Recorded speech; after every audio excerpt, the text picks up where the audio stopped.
Hi everyone, my name is Jan Ryan. I'm so glad you've come to hang out with us tonight at our first ever Creative Summit at the College of Fine Arts, or COFA as we refer to it locally. Think of this as a virtual living room for creatives for the next 90 minutes, where stories and ideas are going to be shared freely, and practical advice will become our gift to you, as well as hopefully some moments of real inspiration to take away. I lead entrepreneurship and innovation here at COFA and founded the Center for Creative Entrepreneurship, where our focus is really on helping creatives and students to connect the dots between their passion and a sustainable career or even their own company. The name of our event tonight pretty much says it all: making a living as a creative in a post-pandemic world. You'll be hearing stories from multiple creative founders and many accomplished artists who have charted their own paths, but who are now, right now, just as you are, dealing with those uncertainties of the world that we're living in. COFA is a college of creators, visual artists, designers, musicians, performers, game developers, many different disciplines. The creative journey is different for everyone, as you'll see in just a moment. But there's a common backstory here. I could have entitled our summit tonight a showcase of resilience, and that would have been spot on. You'll learn from our speakers that each one refuses to let the world put them in a box. And when the path that they're on takes an unexpected turn, they forge their own paths, even when the journey can get a little messy and chaotic at times. Maybe this will be the takeaway that you have from this summit, and that is that resilience is the common factor that unites all successful creative careers. Here's a few things you should know about tonight. The summit has been completely shaped, first of all, around student questions, their fears, their curiosities. More on this in just a moment when one of our students will share with you a sampling of some of these questions that have come from others. Second, we chose to live stream this format so that we could also hear from you, the audience, and to let you ask questions directly to our speakers. And I hope we'll take advantage of that throughout the event. Third, you should know that every single person I invited to participate in the summit tonight said, "I'm in," no hesitation. They're interested in your success in these turbulent times and how we all get through this together, and we will. We have several short cameo appearances and 2 keynotes that will be a little bit longer so you can hear more about what the artist's life story is all about. Andi Scull, our first keynote, is a well-known creative in the Austin market who raised $5 million to launch the new Hope Outdoor Gallery. Her path really emphasizes that the career of a creative is anything but linear. Our second keynote, towards the end of the evening, will be Sumitria Goodson, a practicing art lawyer and one of the very few in the nation, with 100% of her clients being artists and creatives dealing with the business issues of art. Last, I want to thank our sponsors and our partners, without which this event would not even be possible. Texas Mutual and SKG, who both believe so deeply in the role of arts entrepreneurship in our economy and in our future. I also want to give shout outs to our partners like Daydreamer app, founded by a musician who built a platform to help creatives collaborate on work projects, the first-year core program in the Department of Art and Art History, the School of Design and Creative Technologies, Theater and Dance, Butler School of Music, and the COFA Career Services. So sit back and enjoy the summit. The entrepreneurial spirit is alive and well at the College of Fine Arts at the University of Texas.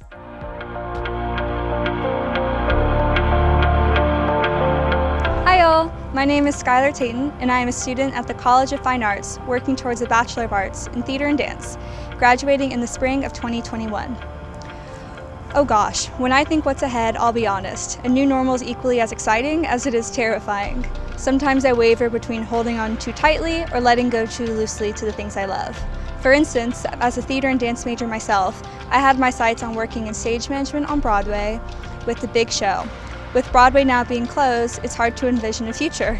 I'm certain they'll be reopening one day soon, with audience members flocking and cheering at the doors, but until then, it's hard to alleviate the uncertainty of the now. Do we as students wait out the pandemic, or how do we best prepare in the meantime for our big comeback? My classmates have had similar concerns and questions, like how do artists and creatives remain inspired during this time? How can I build the confidence to make money with art? Or even more specific, what are some easy ways creators can protect themselves legally from theft? All of these questions are just the tip of the iceberg, so as we move forward with the summit, please, if you have any questions that arise, comment down below and one of our addressers will come and talk about it with you. Don't forget to share this video and like it and post it wherever you see fit. And thank you for joining us. Yo, what up, you guys? I'm Mama Duke, and the advice I'd give my 20-year-old self that was still in school in a pandemic, well, I'd give myself 3 answers, right? I'd hope I was wearing my mask, 1. 2, I would say self, I hope you don't feel like you have to have life figured out, and if you do, sheesh, you in for a ride. And 3, the way my life is set up, I move on what feels good, right? Because sometimes what's right looks different depending on which way you're looking at it. It is now, at this point in our lives, crucial to be doing exactly what drives you, whatever that is. If I could talk to my 20-year-old self, I would say self, you are a half Mexican, half black queer woman. Ooh, I'm gonna let you sit with that. I would say self, every person you come in contact with for the rest of your life has an idea of what they think you should be. But luckily for you, you're the only person that gets to decide what that is. Ooh.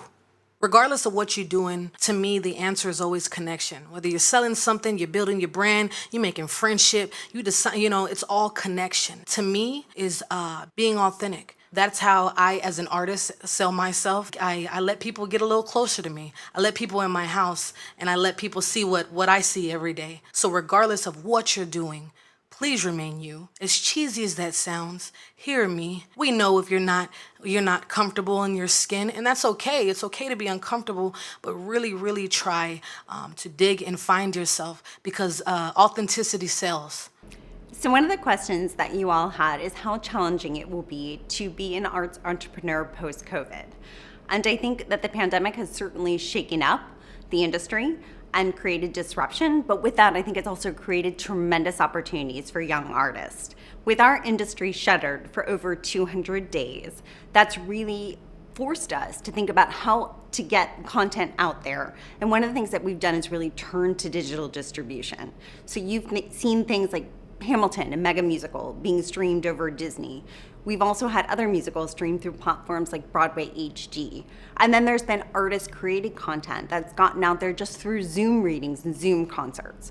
So that's done a couple of things. First of all, it's really expanded the demographic for the Broadway audience. Our demographic is high socioeconomic status, highly educated, and unfortunately not very culturally diverse. But with this digital distribution, our content and our shows are accessible to a broad audience, and that's going to really enable artists to get out there and get their content seen by a lot more people. The other thing that it's done is it's really gotten us to think about how to break the fourth wall in the proscenium structure. There's always been a bottleneck to get into a Broadway and a West End house. And now people are looking at other ways of getting content out there, not just digitally, but in real estate where you can potentially have socially distanced audiences. Well, with the pandemic, we've seen the shuttering of, unfortunately, restaurants and shopping malls, but that's driven down the cost of real estate, which has created massive opportunities for artists to come in and create things like Meow Wolf or Museum of Ice Cream and things that can be massively scalable. So I think young entrepreneurs coming in, it's still going to be incredibly challenging, but I think that COVID has really opened up, at least for the live entertainment Broadway world, other avenues to get content out there and distributed.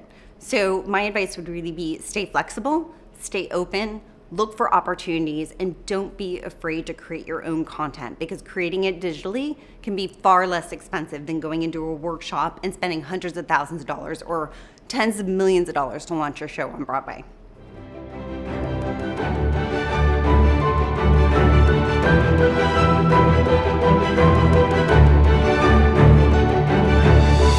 Hello everyone, and welcome to the University of Texas College of Fine Arts 2020 Creative Summit.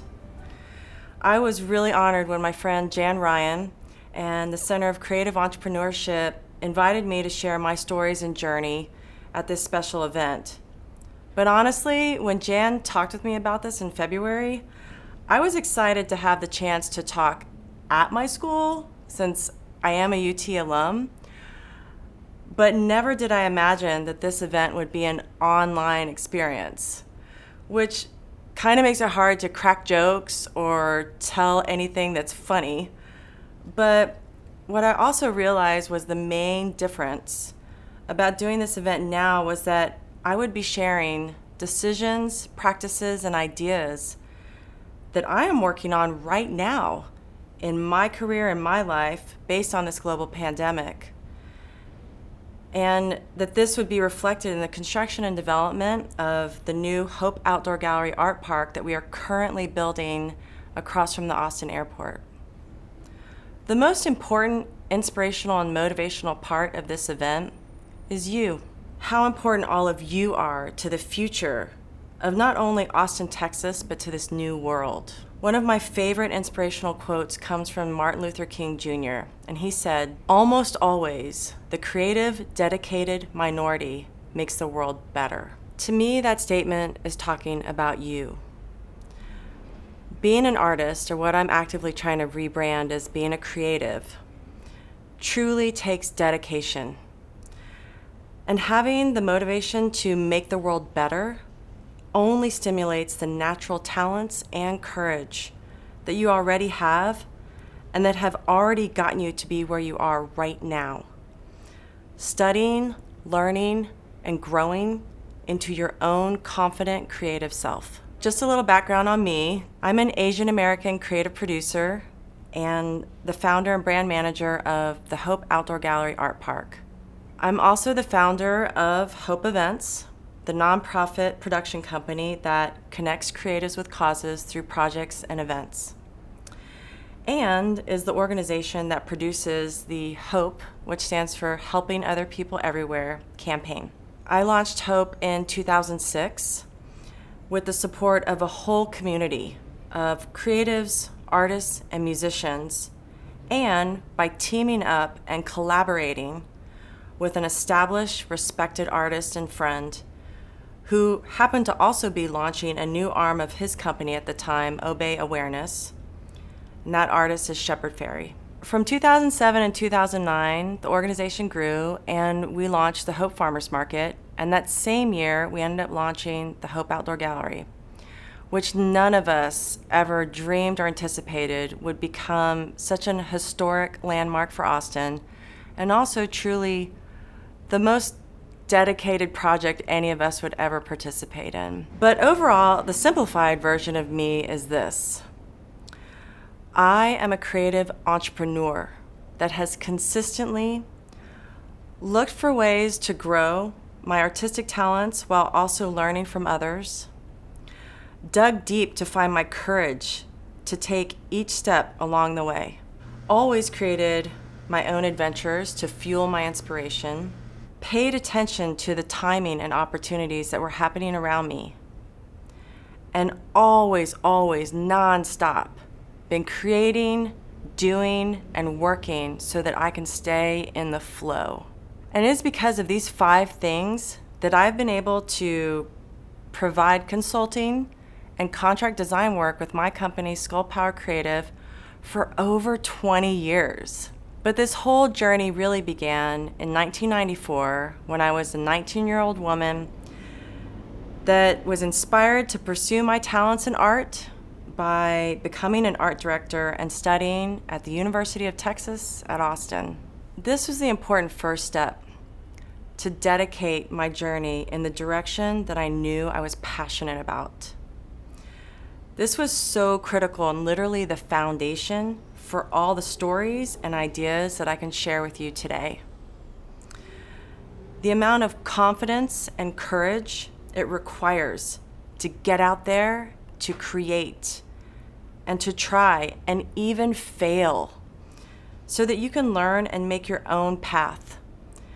And that will allow you to help build the future for this new earth. Number 1, know that you were born to use your talents and to collaborate with others. When I was growing up, my Chinese immigrant mom made sure that I was always exposed to the arts. I was drawing pictures from Alice in Wonderland books when I was 6. I was doing theater and plays and playing the violin by age 8. And by age 12, I was learning photography, clay sculpture, cooking, and really getting into many other arts-related things. But I was also handling school and academics just fine, and I was also really into athletics and sports.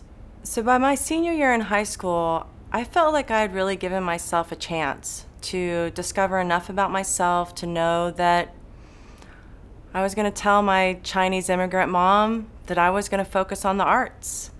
And I knew that was going to be a little scary, not just for me, but for her. But I knew that that was my passion and that each step would lead to the next step, and that would be the best way to move forward in my life. So what I loved about working on the Hope Outdoor Gallery is that as we moved along in that journey too, we discovered all of these different stories from people, all here in Austin, that also were being courageous and dedicating their lives to their creative paths. And each of the stories in this book, These Walls Can Talk, really highlighted that. And I feel so honored to get to be the steward of this project that truly is dedicated to focusing on creative entrepreneurs and their paths and journeys, which really are going to be the building blocks for our future. All right, number 2, find your courage and use it. So this is probably one of my favorite stories to share with students, and then especially at UT, was my decision to opt out of critique. So it was 1998, it was graduation, and literally the whole point of critique was portfolio review, which would then place you in a job. And as I was getting my portfolio together, I realized that I wanted to live in Austin and that I had a specific idea of the job that I wanted. So I called my professor and I told her that I was going to opt out of critique. And she was so pissed off and definitely let me know. And she said, why? Why are you telling me this right now? Like, you know, she's like, Andi, you're one of our star students, which honestly, all the students are stars in the creative sequence. So, but I told Debra, I said, you know, I want to live in Austin, and you haven't invited any companies from Austin, which I understand. You know, that the best jobs you're trying to bring to the students are in New York and LA and Chicago. But I also know that I don't want to work for just anybody, and I don't want to design things for just anything. And I really want to love the work that I do, and I don't want to get a job where then in 2 years they'll just find someone else to replace me that's just a more talented creative. So basically, my professor then, over the phone, says, I am so upset with you right now, Andi. And then I have to tell you that last week I sat on the panel for this new agency in town that is the first 100% green ad agency in the country. And they're right here in Austin, and they just won the Don't Mess with Texas account. And now I'm going to call the president and recommend you. So I end up actually getting the first job out of my whole class by not going through critique, but by having the courage to call someone that I trusted, that I looked up to as a mentor, my teacher, and share with her what I really wanted. And that ended up being this incredible, huge step in my career where I become the first graphic designer for Enviromedia here in Austin, and I then designed the new Don't Mess with Texas logo. I end up getting to work with, people like Matthew McConaughey and Rob Butler on new spots and designing products and just really taking the next step towards my own vision of my life. So I really encourage that. Find your courage and use it. Okay, number 3, choose your own adventure by finding your own experience. So these are some of my favorite stories from college as well. When I was at UT, I was working at Whole Foods, and I worked in the juice bar and the front end, and I really was blown away by this company. So one day after my shift in the juice bar, I walked up to the marketing and graphic design department, and I asked if they had an opening. And then I asked if they had an internship, and they didn't. So I said, "Can I start one?" And they said, "Sure." So then I went back to UT and I asked, "Hey, if I start an internship at a company, could I get credit for it?" And they said, "Yeah." So I just went and created my own experience. They weren't listing it, they weren't offering it. I just wanted to know more about how this cool company worked, and figured if I could offer my talents in graphic design, which is what I was studying, then I would end up getting the experience that I wanted.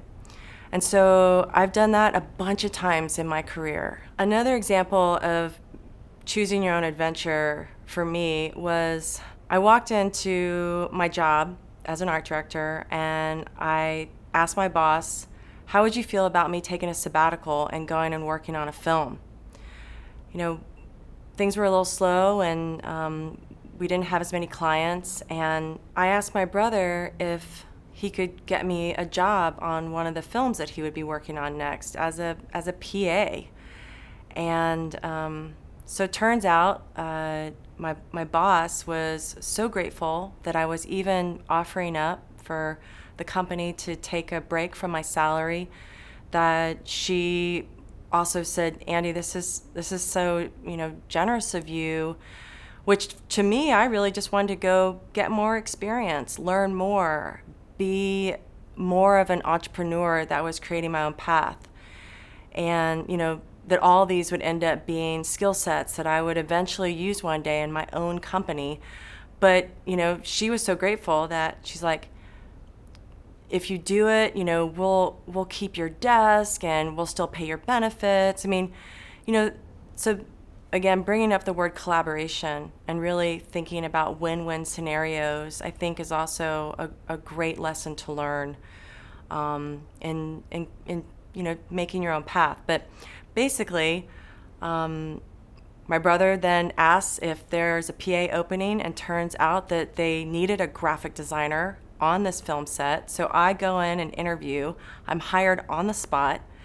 And I end up doing the graphics, creating the props, even creating a whole new role within the film industry called the on-site graphic designer, working with Alan Parker, who was a famous director that did Mississippi Burning and Evita, and working with stars like Kevin Spacey and Kate Winslet on the set of this movie called The Life of David Gale, which then led me to doing graphics and props for films like Idiocracy and for The Ringer, and working with people like Mike Judge and Johnny Knoxville, which opened up this whole other part of my life that really, just took some courage and belief in myself, understanding that I'm an entrepreneur, and wanting to create my own adventures, and not hoping for someone else to present those opportunities for me. Which leads me to number 4. Timing is everything, and creating your own opportunities makes the difference. So this is the point that I think is the most relevant for right now. The timing to create your own opportunities is happening. It is when crisis happens, and I think this is really the quote that Martin Luther King was referring to, that being the creative class, we can look at more of the ideas that will help make the world a better place. And so just yesterday, I saw this current issue of Austin Monthly, and literally it's the innovation issue and the 30 companies that are changing Austin and the world. So when I brought up Enviromedia or Whole Foods, again, 20 years ago, but looking up companies that you are interested in and then just going to them and making your own opportunity, I could not encourage that more. You will be surprised the number of mentors and CEOs or entrepreneurs that will welcome fresh creative talent, fresh artistic minds that want to come contribute and learn and be a part when maybe they haven't even thought of that job listing. So I have done that many times, and even felt like I didn't need anyone's permission and would just start my own things. Another example of opportunities arising is what's happening with Hope Outdoor Gallery right now, and us understanding as a team that this outdoor art park, based on this pandemic world, could really have more opportunities to not only offer more artistic things, but to also allow more creatives to be involved, since our entire concept is really based on, outdoor public art experience. So this leads me to number 5 of my advice and recommendations for creating your own entrepreneurial path. And that is, for sure, to always be in the flow and to never stop creating.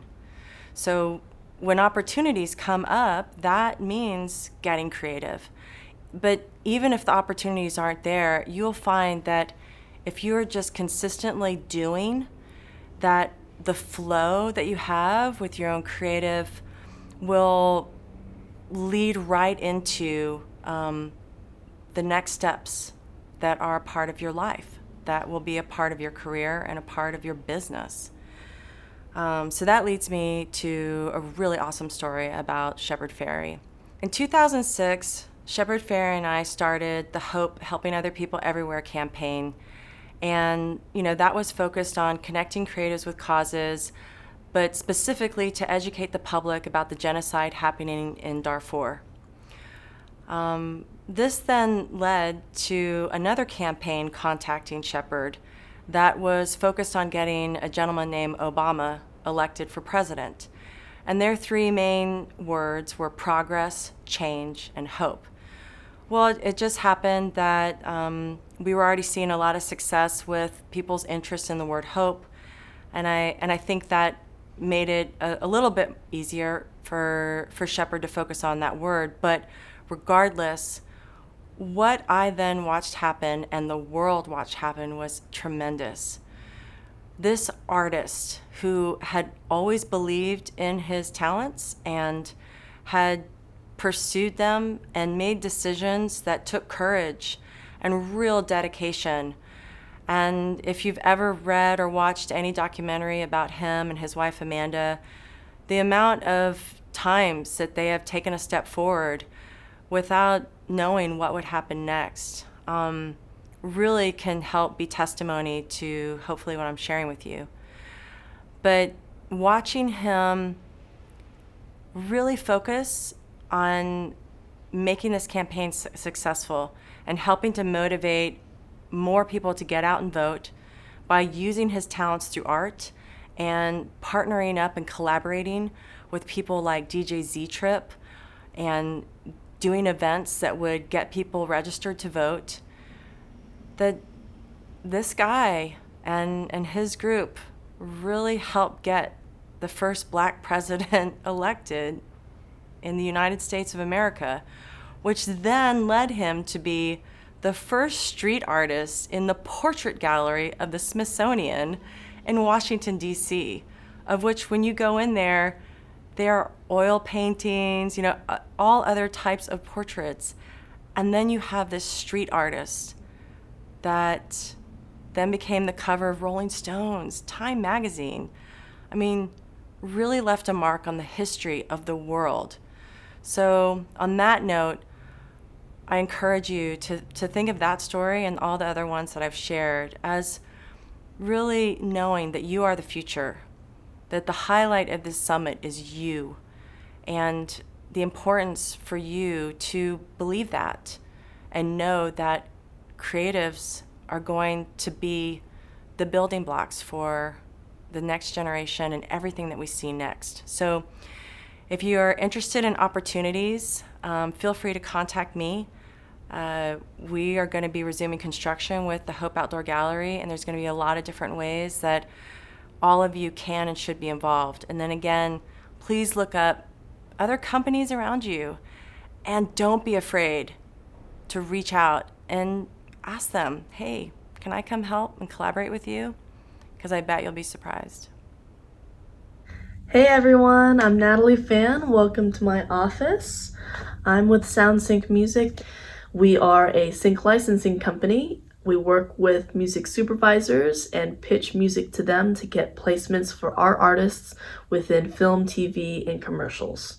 Sometimes video games as well. Most recently, we partnered with Universal Music Group to host a songwriting camp that was supposed to be during South by Southwest of 2020. Unfortunately, the pandemic wouldn't allow us to meet in person during South by, so instead we pushed it all virtually. We did everything online. Songwriting groups worked out really well. We now have 20 songs that we can pitch to all sorts of production companies, TV shows, films, you name it. All that is to say that entrepreneurs and creatives must maintain adaptability. You must be able to pivot at a moment's notice. Anything can change. And if the pandemic has taught you anything, it should be that we are living in an extremely disruptive time period where anything can happen. So be ready for that moment. Identify those problems within your industry. Identify the problems within your community and come up with valuable solutions that you can implement. Those are some of the things that I've learned as an entrepreneur and as a creative. And I hope that this advice is valuable to you and that you'll go out there and be the change that you want to see in the world. Hi, my name is Don Dixon. I'm an animator and illustrator. I've been working for about 20 years in the industry, ranges from slot machines all the way to feature films, video games, you name it. Illustrations for Rolling Stones. I want to talk to you guys today about what comes after you graduate. It's a very uncertain, scary time in our nation, and then on top of that, it's a very uncertain and scary time when you're graduating. You don't know what you're going to do and what's out there. And I just want to tell you from personal experience that it really took a lot of just determination and drive for me to get where I'm at. I just had to really hit the pavement and constantly be working on my craft. So even after I left school, the learning never stopped. You're always learning, you're always pushing to get better. And I think that's what really got me noticed, especially for my first job interview. They told me flat out, Don, you're here because of your persistence. I didn't get that job, but what I did learn is that I was doing something right. I was being persistent, and I got my foot in the door. And that's ultimately what you want. You want to get your foot in the door. From that moment on, once I got into that door, it was always just that constant pushing to get better. And I think that when you're in school, you're kind of given the foundation to learn those things and to do those things. I think it's also very important as an artist that you remember to incorporate the world around you. You want to make sure that even though you're working for an art director or a director, that you're still taking a piece of your artistic ability and the way that you see the world, and you want to put that in your work as much as you can. I know in animation, I'm constantly trying to do that.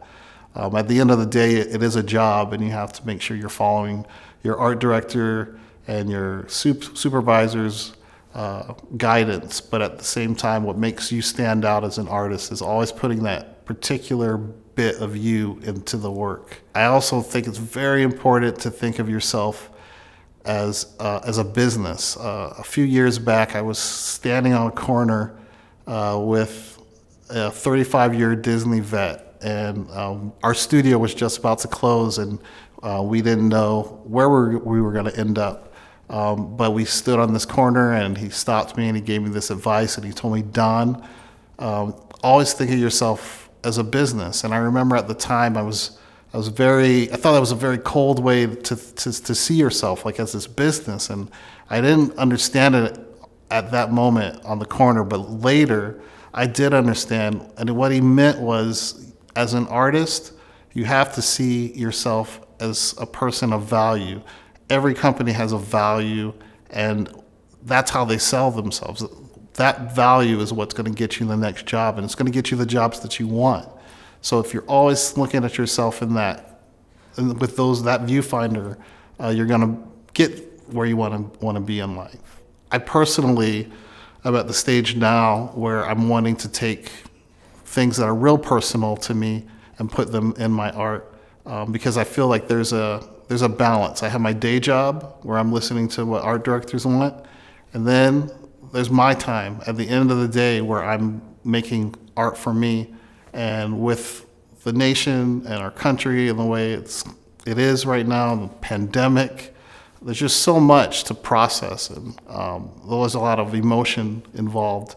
And I think art is like one of the best ways to channel that. And that's why I created a book called Pain and Process, and it just holds a mirror up to society, and it's showing what I see and what people see. And it's just this emotional journey that is coming out on paper and connecting with people and starting conversations. And that's what we want to do as artists. We want jobs, and we want to connect with people, and hopefully we want to change the world. I mean, everything in this planet that we have is touched by artists. Everything, like from your shoes to the clothes you wear, to the camera that's recording me, to the building that you're in. All of this was touched by artists. There's not a thing that you walk past that was not touched by an artist. And I think if you remember that, and you remember it was persistence that got all those things done, then you will affect the world, you will change the world. And I feel honored to be a part of this world, of this art world. I would like to thank the Center for Creative Entrepreneurship. I look forward to seeing what you guys do. Congratulations. Let's change the world. Hey everybody, Theo Rossi. Being a creative in the post-pandemic world. Extremely interesting topic, especially right now. Obstacles create opportunities. Some people, when they see obstacles, they just freeze. They don't know what to do. But as a creative, you have to create and figure out ways to let your voice be heard, to let your work be seen.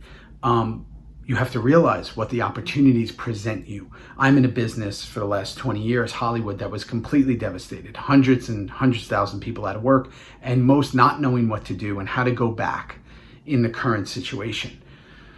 Well, you can't just sit still. You have to figure out something. So like I said, obstacles offer opportunity. You have to see, what is everyone doing? Okay, well, everyone's locked into their phones. Everybody's locked into their computers. They're gaining all their entertainment and their viewing is through this. How do you be creative through that? Well, the first thing you learn is how to basically become your own self-sustaining studio. So for our example is we created a review show podcast on YouTube, which, is just done incredibly well. I would have never have done that if we weren't in this position. And now I have a business for the next few years or however long I decide to do it. The reason I tell you that is that obstacles offer opportunity. You have to constantly be moving, because some people will stay still and some people will always be moving forward. You are a creative, so you need to create. And you have to change the rules because they always change. And the only way that's going to happen is by trying things. Constantly trying things, see what doesn't work, and then you eliminate it from your list. And then, and you create. What I'd say to anybody that is, in college or starting out or thinking about starting out is to just do it. I'm a firm believer that dreams are gifts. If you know what you want to do, if you know what makes you happy and wakes you up in the middle of the night and excites you in a great way, you are halfway there. The other half is just doing it. And I can't emphasize that enough. I mean, not everybody, pulls a LeBron James straight out of high school and they're at the tip top, 1% upper echelon of everything. Most people in any area, it's the people that just don't stop and continue to do it and continue to persist and show up and have fun and enjoy and learn. Passion is contagious, and there's been many times, and there will be more times where things get a little gray, they get a little bleak. Maybe I'm procrastinating, maybe I just feel a little overwhelmed and daunted and I'm uninspired. And I've had other people that are in my circle that, when my candle is going out and flickering, they come by with a fresh light and they reignite me. I still have doubts. I've been doing my art my entire life. I've been doing professionally for almost a decade, and I've never been 38 before in the middle of a pandemic and, sitting here doing an interview. I've never been here right now. I don't have everything figured out. I still have doubts and insecurities, but I'm just doing my best, and my experience has taught me that this is the best part. The best part is when it's uncertain and where it's uncomfortable, and that's all anybody talks about. I had a group of friends that I graduated with, and all our families got this little lake house, and everybody's talking about what they're doing after college, their particular jobs they got lined up and everything like that, and the whole circle comes around to me and they're like, "So Chris, what are you gonna do with your studio art major?" And I was just like, question mark, thought bubble. It was hilarious. I mean, there were crickets. It was very uncomfortable at the time, but I think about that and it's just like, that was a defining moment for me. That was a defining moment, and it's something that I'll hold dear for me. It's not about it being comfortable. I think about it like this. If someone were to give me my dream, just gift me that dream, I would appreciate it for until it got a little uncomfortable. But where I'm at right now, I've walked through doubt, I've walked through fear, I've walked through being broke, I've walked through people doubting me, I've walked through me doubting me, and I've come out on the other side. And what that does is when things get tough and when things get nebulous and, I don't know how this is gonna work out. Perfect example, a pandemic. I know that I'm gonna stick. You're gonna have to pry this out of my lifeless fingers in order for me to give this up. I'm not gonna give it up. I've given up on dreams before, and that is a place that I never wanna go again. Shoulda, woulda, coulda is the most painful place I could ever be.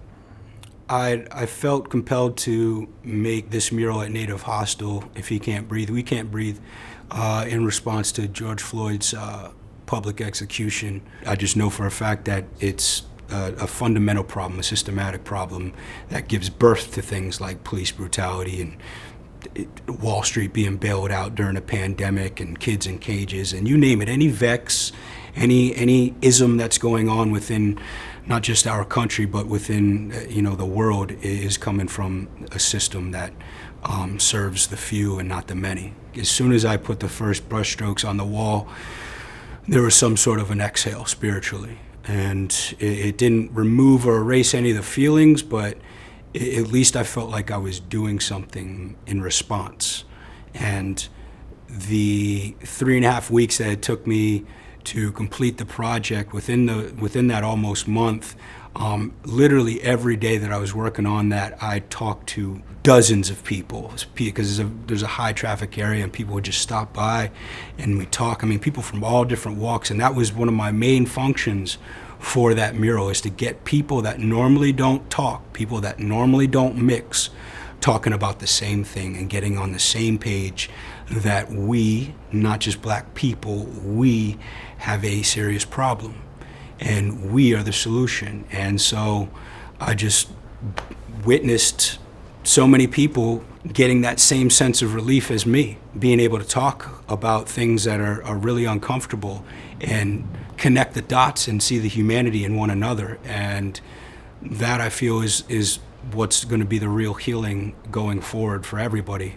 So that's probably been the biggest thing moving forward that has not only changed my life, but I feel has helped the community. There's a sense of hope that mural gives.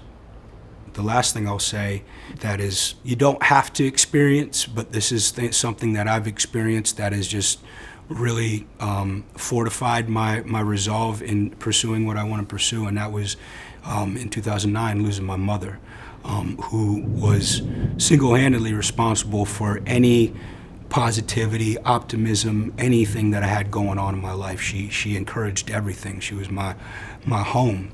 And when I lost her, it was the worst place that I've ever been. I thought I lost everything. And what I learned from that is that life is quick and tomorrow's not promised. And why would I waste another second doing anything less than what is exactly in my heart? So I'm gonna keep going. I don't know how this is gonna work out, but I'm gonna keep going. And it works out. It always works out for people that are persistent. So if you're just getting started with this thing, like I said at the top, and you have a clue what you wanna do, just pursue it. Just do the next right thing and enjoy the ride. Hello, my name is Amber Allen, and I'm the CEO of AA Labs. Physical and virtual are colliding, and we stand at that intersection. Here at AA Labs, we believe you have fallen in love with the problem, not the solution. Knowing where you want to go lets you adapt to different solutions based on the current world and their needs. Looking outside your company and your comfort zone helps you to be ready and easily available to adapt when needed. The world is colliding, and the art, music, and technology is being showcased even more so in a digital environment. You will see this anywhere from Katy Perry being a video game to Kinsey Ziegler creating a digital ecosystem in our Digital World platform. I would say curiosity is a huge part for any creative founder. What we can learn and be able to connect the dots in multiple different worlds lets you get to think differently and above what is in the current moment. Being able to plan only comes from the creative outlets. Respect is the biggest piece in multiple different worlds coming together. Understanding that even if it is not your love and passion, but it is someone else's, and being able to communicate across that gap is so needed right now. With the digital world, we have to have technology and coding, but we also must have storytellers. We've got to be able to speak it in a language that other people can understand, otherwise they'll always be scared of it. Storytelling is so important because it makes things friendlier. It makes you understand something, whether it be visually or whether it be through music. It's one of the senses that makes people more relate and adapt. I would say the role of a creator in telling a story is really about not falling in love so much with the story that you do not listen to the audience. Knowing what your audience wants to hear, but also that they are looking to you as the leader to get them there through a story. Best way of listening to your audience is not to only stick within one bubble. There's a book called Synchronicity, and it talks about a gentleman 50 years ago that had a dinner party with Einstein, and he was going through the theory of relativity. And he said his entire creative, he wasn't in the science world, the whole entire creative of his life changed based off of that one conversation. If we're constantly learning in different bubbles, then we'll be more creative and not think like everyone else. The advice I would give would be learning to appreciate that it's not about a JD or a job description. When you're asked to do other things, what can you do that will actually help you in the long run to learn and to be more knowledgeable in a subject? It is amazing how the video game world and the storytelling world and the art world and augmented reality are all colliding. Having a respect and understanding just enough to be able to speak to it will help you go a long way. Hi everybody, my name is Mary Walker and I'm the CEO and founder of Daydreamer. And Daydreamer is an online creative community for artists of all different mediums to connect and collaborate with one another. When we first started, it was super challenging for us to get even the littlest bit of attention for anybody to take us seriously. And what we were doing though, looking back, is we were definitely promoting ourselves all the time. It was a lot of like self-promotion and asking for like, download the app, do this, do that. We live in such a distracting world and everybody is being sold to all the time through photo, video, different media. And as a society, we've really built up a defense mechanism against that. So to even get past that barrier and to even get the littlest bit of someone's attention, it takes something unique and something different.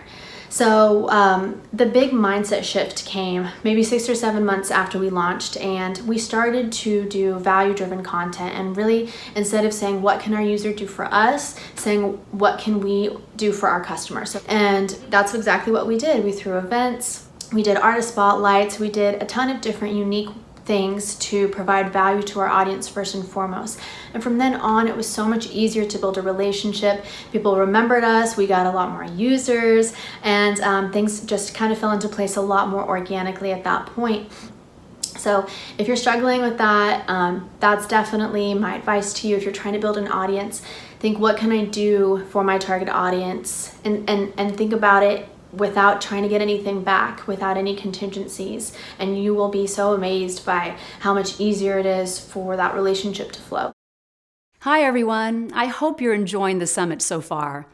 We've come to our last speaker of the night and our second keynote, Sumitria Goodson. When Sumitria and I talk, it's often about the changes of what's going on in our industry today and all that's happening, and our shared passion that creatives have a seat at the table when the new normal gets re-architected in our society.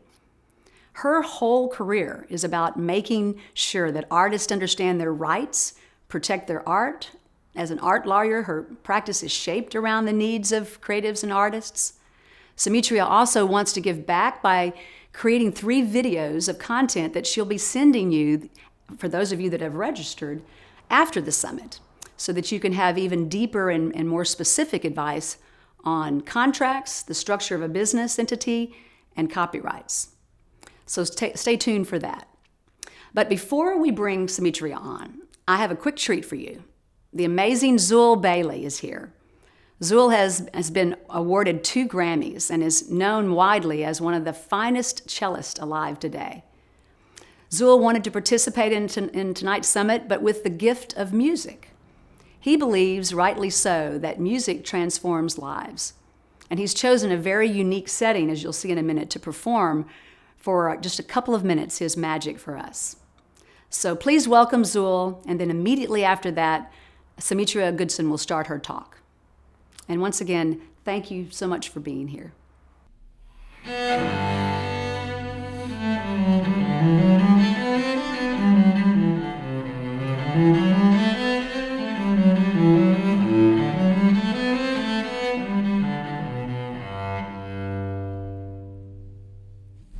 Hello, I'm Scull Bailey, cellist, artistic director of El Paso Pro Musica, cello professor here at UTEP, as well as the director of the Center for Arts Entrepreneurship here on this beautiful campus in El Paso, Texas.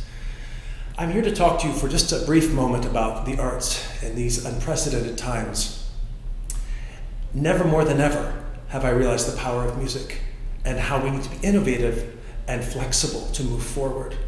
With technology and all of the wonderful community support, UT Austin, the Center for Creative Entrepreneurship, as well as the College of Fine Arts, all of us throughout the state working together so beautifully, we will prevail and we will continue to make music matter.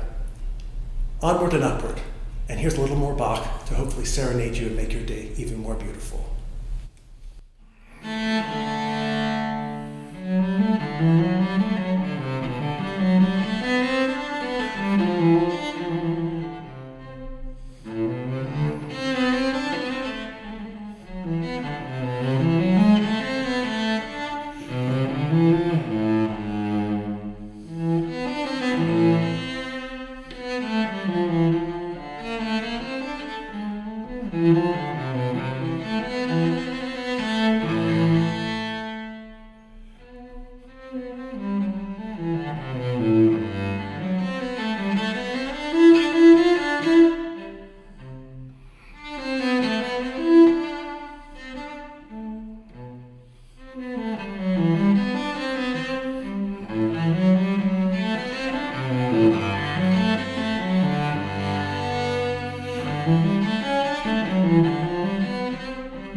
thanks to the Center for Creative Entrepreneurship at UT. As you've heard, my name is Sumitria Goodson, and I am so excited to speak with you guys again on behalf of UT for the second time this year. I had the pleasure of being the 2020 COFA commencement speaker, and of course, now I'm visiting with you a part of this creative summit.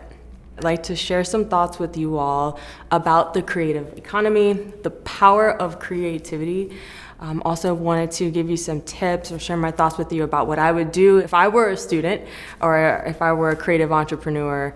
And also I have some examples of how artists are thriving during this pandemic. But first, I'll tell you a little bit about myself. So I graduated from the UT College of Fine Arts in 2004. I also graduated same year with a degree in marketing from the Macomb School of Business. So I like to say that I studied the most creative of the business disciplines, which is marketing, and then I studied one of the most cerebral of the art disciplines, which is art history. So let me tell you about my creative journey, which started at home like most of you. I grew up with creatives and makers. My mother loved arts and literature. My father was a playwright and a screenwriter, filmed a feature-length film. My brother studied sound engineering. My great-grandmothers pursued what we know as fashion design, and they were also pattern makers. I even had a great-grandfather who was a sculptor, but his medium was tombstones. So all of these folks didn't call themselves artists, they didn't call themselves creators. That was not in their vernacular in terms of their creative pursuits. But they felt blessed to be able to pursue their interests, and they certainly were, considering the time that they came along and they were doing those things. But I struggled, though, with making art a part of my passion. It was a part of my life, but it wasn't necessarily something that was a part of my being, the thing that made me wake up in the morning. And so what I did was I basically started to pursue what I thought was a more practical route, which was to find every opportunity to pursue the creative side of business. And what I mean by that is I took every opportunity to turn business internships into art internships, and then vice versa. And once I figured out that I could chart my own course, my creative journey went into overdrive. And I can't necessarily put this moment, this aha moment, into words, but all creatives know that feeling, right? It's when you find that note, it's when you have that one brushstroke, you catch the light the way that you like. It's that moment in time where whatever you're doing from a creative standpoint, even if you're pursuing creativity through business, that what was intangible becomes tangible. And that's what I experienced on the campus of UT literally every day, running back and forth between COFA, the College of Fine Arts, and the Macomb School of Business. So to give you an example of the creative journey, even in finding my place, right? Finding a way to marry art and business, I pursued internships on campus, such as internships with the Daily Texan, where I worked with the marketing department, shout out to the Daily Texan, and I worked with the graphic designers there, and as well as the advertising team, and our goal was to increase the readership. And I also interned at the UT Performing Arts Center on campus, again in the marketing department, and the goal there was to increase the student attendance at events. So again, this is this process of pulling these various aspects of art and business together. My proximity to artists helped me understand some of the problems that they face, particularly the problems with sustainability. And definitely when I was in Philadelphia, which is a city that is sort of teeming with creative entrepreneurs, it became more poignant in terms of the types of issues that artists face and how that negatively impacts their work. So over the course of time, I decided to go to law school with the bizarre goal of studying art law. I say it's bizarre because at the time that field of practice was just trust and estates, it was tax, it was folks who were lawyers for the major foundations. There wasn't really too many people doing what I do now, which is practicing art law in a way that it serves as the foundation for art and creativity and creative entrepreneurship.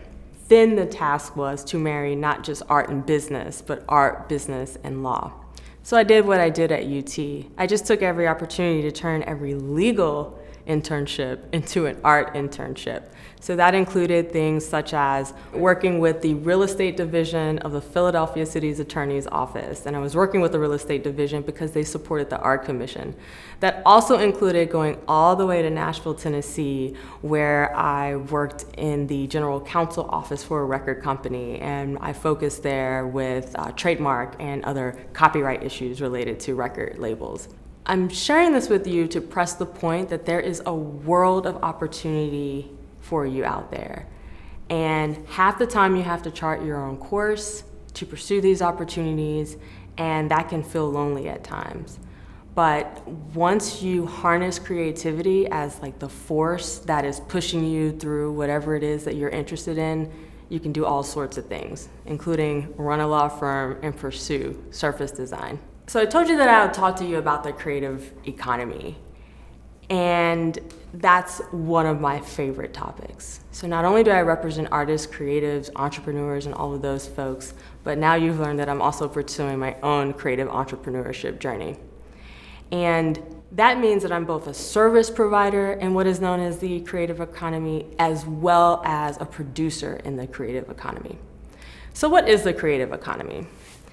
Well, first of all, the creative economy is a thing in that there are economists, there are NGOs, there are analysts, there are all sorts of folks all over the world who are studying the fruits of creativity and how that impacts economic policy and how that impacts economics at a national or an international, national, and local level.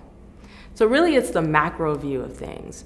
Whenever I'm working with a client, the first thing I try to talk to them about is where they fit in the macro view. You could think of it as the Google Earth view or the drone view of creativity. Oftentimes creatives are just in front of the computer, or they're behind the camera, or they're in their studio. And sometimes they don't realize that swirling around them is an entire economy, and that there are a lot of folks who are studying these economies because they've realized that there's an economic impact to creativity. My day-to-day job is to protect artists and creatives and all of those folks as they pursue the foundations of their organizations, whether those be single-member LLCs, artist collectives, multi-income stream entrepreneurs, as well as artist corporations. These creatives are increasingly seeing themselves as business people, and they're going after all sorts of opportunities. I work with artists who are self-represented and also artists who are represented by agencies. I work with artists who work with galleries, art galleries, and I work with galleries who are on the cutting edge of even rethinking what the art gallery space should be. And I will say they've had plenty of opportunity as gallerists in the midst of COVID-19 to rethink the gallery space. I also work with agencies that represent artists, and these agencies are negotiating deals with multinational corporations, international corporations on behalf of artists. So these are the types of opportunities, and this is the type of work that was going on before the pandemic, that's going on now during this pandemic, and that I've actually seen an uptick in as we move throughout the rest of 2020.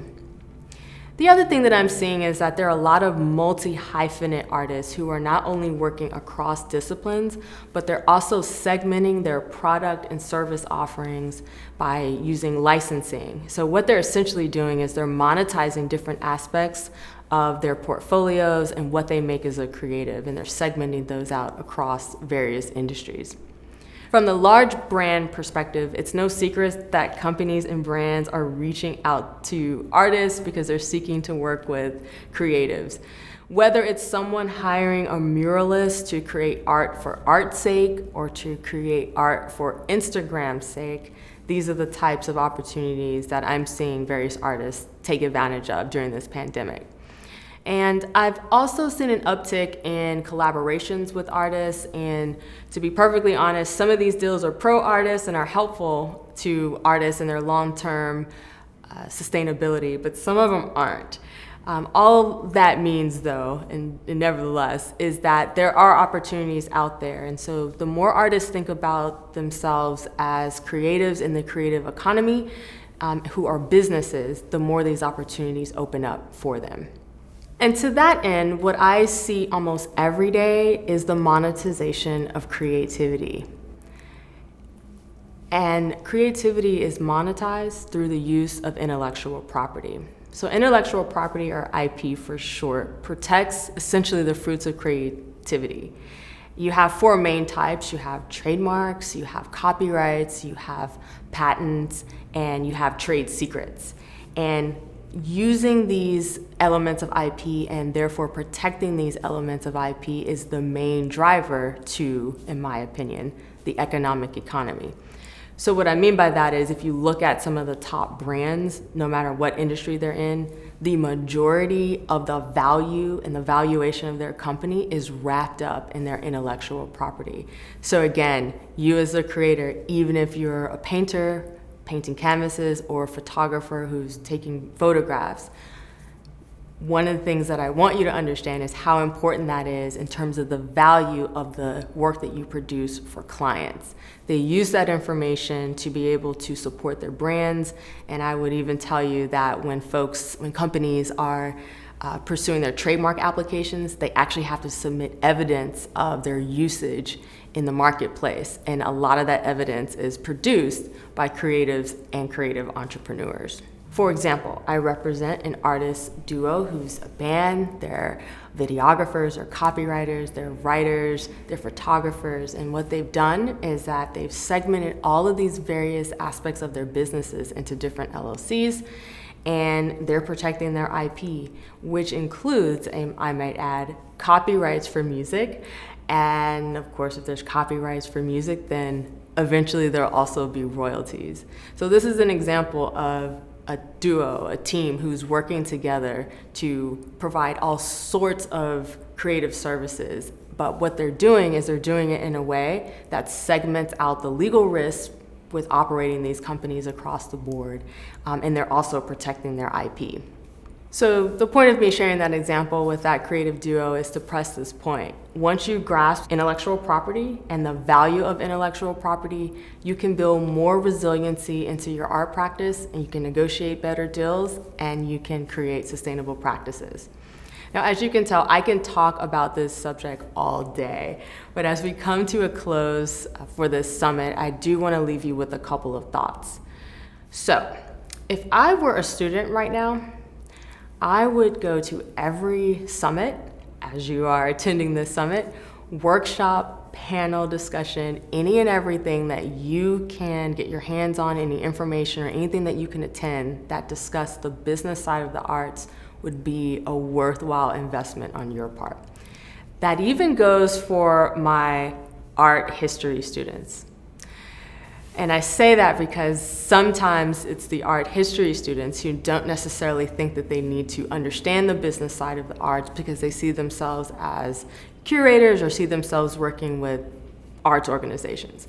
Well, I will share with you that I represent curators who are independent curators, so they're out monetizing their creativity, they're curating shows, they're being hired by both museums, institutions, as well as corporations actually, to curate shows in their spaces. So these are curators who are independent curators, and they're out there providing creative services, and they're business people. So any student right now that has any interest in art and creativity and making that not just your job, but making it also your life's work, understanding the business aspects of art and creativity would serve you well. So one of the best things that you can do, the best favor you could do as a student that's interested in art, creativity, in pursuing those things as a passion is to just completely disavow yourself of the thought of being a starving artist. And I would say the last thing I would do as a creative entrepreneur is to start running what I call blue sky scenarios. These are the scenarios that you think about if everything was perfect, you had all the resources, completely opposite of the pandemic that we're in right now. But the point of the blue sky scenario is that what I found with working with creatives is if you set a set point for the amazing, awesome thing that you'd like to happen, you'd be surprised at how you'd be able to sort of back into that actually happening. The other thing is, once you set a point way in the horizon for what you'd like to accomplish, then you can more clearly see what you need to do from a business perspective or even a legal perspective to help you get there. And in conclusion, that's my major tip for any creative and really how I want to conclude my time here with you guys during this Creative Summit. Creatives are future focused. Creatives try new things, new techniques. Creatives look for opportunities. Creatives also hunker down in their practices, and frankly, they're used to dealing with blank canvases.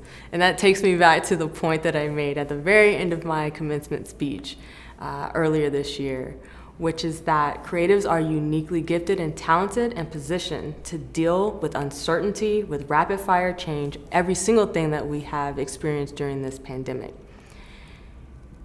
Do what you always do, which is create something out of nothing. First question is, what is an easy way that creatives and entrepreneurs can protect their work from theft?